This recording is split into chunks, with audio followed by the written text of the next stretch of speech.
on, everybody? Welcome back to A Different View. I'm Quentin Rice.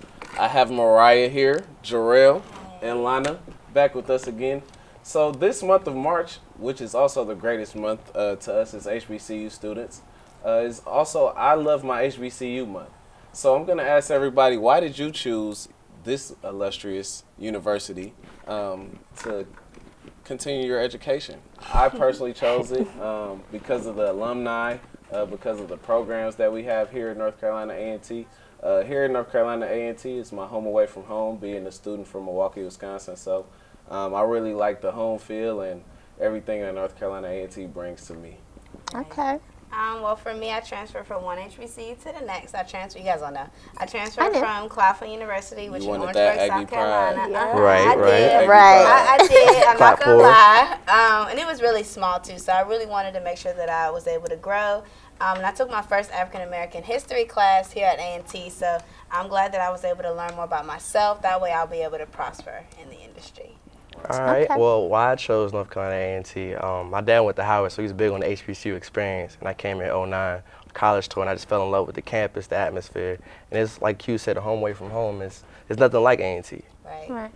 Well, at first, I'm going to be honest, I didn't want to go to A&T, but I fell in love because I knew exactly what I wanted to do career-wise. I knew that I wanted to be on television, and they told me that A&T did have one of the best television studios, actually, like, in the country. So, I was like, this is it. This is my home. Yeah. Like, this is what I love. So this is exactly why I chose North Carolina, the illustrious North Carolina A&T.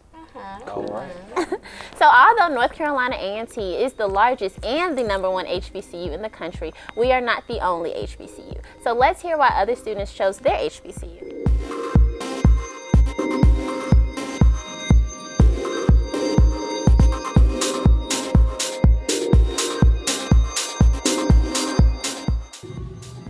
Hey, how are y'all doing out there? My name is Vernon Carr. I am an exercise physiology major at Winston-Salem State University, and I'm from Charlotte, North Carolina.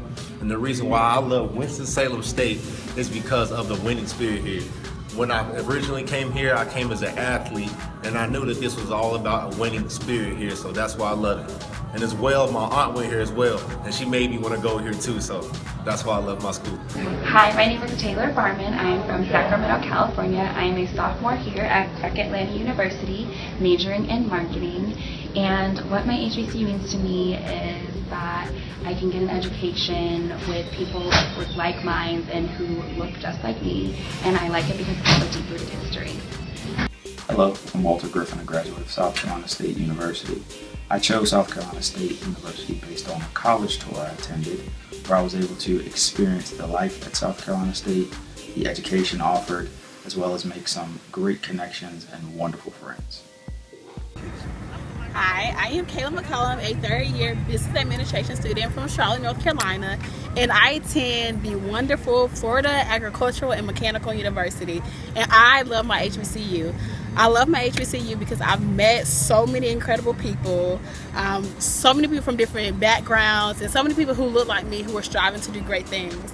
I've also had so many opportunities to do internships, to travel, to go to the president's inauguration, and just so many things that have really molded me into the person I am.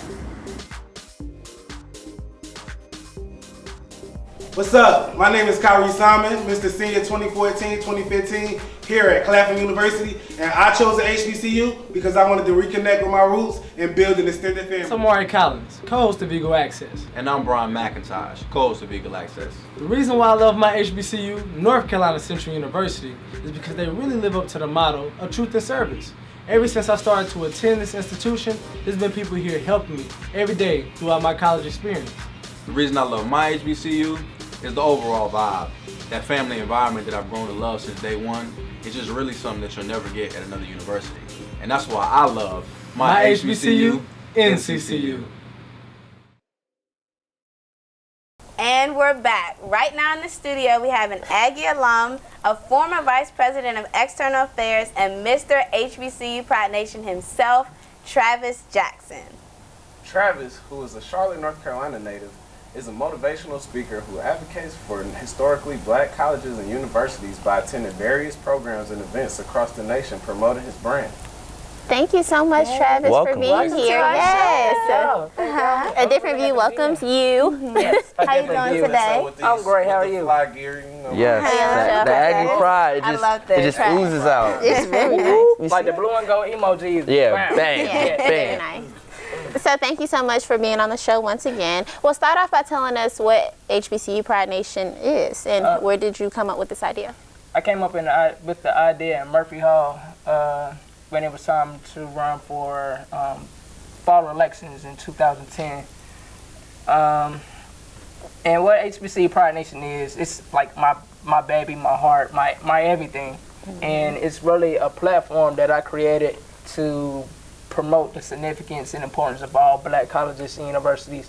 Because nowadays, when you look at our institutions, which there are 103 HBCUs in the country, you always hear about negativity and negative depictions. You don't really understand that Dr. Martin Luther King Jr., one of the most prominent leaders of today and yesterday and however long he's going to live, his legacy, he went to Morehouse College. And that a lot of the civil rights movement started right within these grounds, you know, North Carolina A&T. So a lot of kids, they don't really understand where they truly come from. And you really can't talk about HBCUs. No, you can't really talk about America without talking about the contributions of HBCUs. That's true. To me, HBCUs represent Africa and America in terms of how they took a lot of our descendants away from Africa in order to build America and our civilization of today. So when you look at the leaders and pioneers of HBCUs, most of them and their contributions and things like that created America. So that's my little mission and everything. But what we do motivational speaking, we do marketing, we do social media marketing, we travel to schools, and we make people understand that HBCUs are here to stay. No matter what disparities we go through, we're not going to go anywhere. Yeah, that's a word we always need, especially as HBCU students. Yeah. So, I like your shirt too. I'm sorry. Yeah, this is HBCU. I need that. Like, I need that. Like, Martin Luther King, Jerry Rice, Diddy, in the corner. Alicia Rashad. That's what's up. And these are some of the pioneers that I'm talking about. Even Benjamin Banneker, Thurgood Marshall, W.B. Du Bois. Like you can't tell me HBCUs don't matter. You can't. What? Okay, so being that you are fairly young, what sacrifices did you really have to make in becoming a successful entrepreneur? So like I said, HBCU Pride Nation started in Murphy Hall my senior year, and that's the day that I got disqualified to run for SGA president of North Carolina A&T State University, which like. I love this place. This is when I come to Greensboro, my heart beats fast. I love this place. So that's one sacrifice that I made in terms of not being a student leader. But then I realized that it's not the nameplate that you have. It's the heart that you have, which is your responsibility. And then also sometimes I sleep in cars. When I in the car that I'm in, not cars like, hey, it's 3 o'clock this morning, I'm gonna go over here. You know what I'm saying? But sleeping in cars, not having a lot of money, really just believing that this is an ordained purpose. Being relentless. Being relentless and just knowing that it will happen. Sometimes when I had my orders, I would really take a big luggage that people take on trips and walk 2 miles to a post office from my house and walk 2 miles back. So that's 4 miles that I'm walking just to ship off stuff to people, you know. I could barely walk now. Exactly. So like, it's a lot of sacrifices that even some job opportunities. If I feel like it's gonna be a job opportunity that's gonna interfere with me building my dream and doing what I have to do, I've said no to it. But now I'm in the reality. I need money to make money. But I made so many sacrifices. But we can talk about that question. Well, you see, really.